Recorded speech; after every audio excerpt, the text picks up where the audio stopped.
Well, Matt, it's great to have you back in the kitchen again. You've cooked us something cold, or you've made us something cold. You're going to cook us something a little bit different now, something easy, hopefully easy for our viewers or people that don't know how to cook, so I'll leave it with you. So something as simple as the humble apple.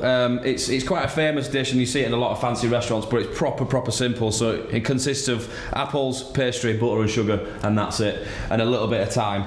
So you get these in your boxes with eels and a pastry. So I'm going to show you how to make a tart tatin. So the story behind the tart tatin is back in the day in a hotel in France. I think it's either the Hotel Tatin or the Tatin Sisters. They were up against it, as you know, most chefs are in restaurants. Yeah. And instead of lining the pan with pastry, because they were up against it, they just chucked they just chucked the apples in, and then they were like, oh no, what do I do with that? So they took the pastry around the top and then just banged it in the oven and prayed to Escoffier that it worked, and it did, and it came out, and it was been forever known as the tart tatin. So this is dead simple. So we'll just peel the apples, get all the skin off, and then we'll cut them in half. You can cut them into smaller bits, but I think they cook quite quick, especially if you're using cooking apples. These Granny Smiths are lovely, but when you're using cooking apples, they melt down quite a lot, so that's why these have got a little bit more structure.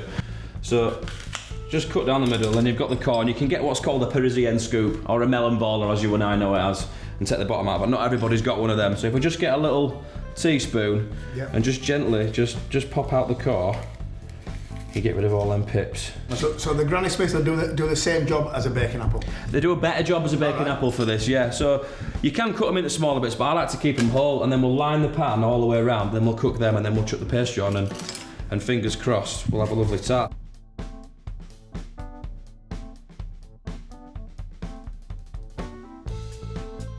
So we've got our apples peeled and cut in half, butter and sugar in the pan, and then we've got this pastry. So it's a square shape, so it doesn't really matter, but you want to sort of bring it round to the shape of the pan so it tucks in.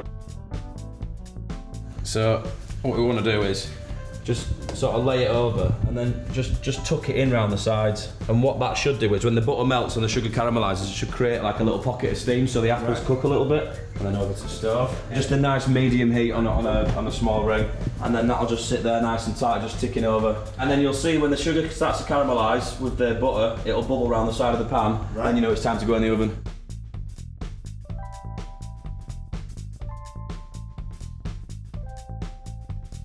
Cool, so that's been in the oven for about 10 to 12 minutes. Wow. Doesn't look too bad. Now, you can see that it's all moving. What you don't want to do is leave it in the pan too long, because the sugar will set and you never get it out. So the moment of truth. Please work, please work, please work. Wow. I'll tell you what. Actually looks pretty good, that. I'll tell you something. So that does look good, doesn't it? Yeah, salted caramel apple tart. Smells superb. Smells superb, yeah, dead simple, and you can see what I was saying before about the apples. They've not broken down, they've still remained rigid, so cut that with a bit of ice cream or a bit of clotted cream and away you go. Absolutely spot on. Brilliant.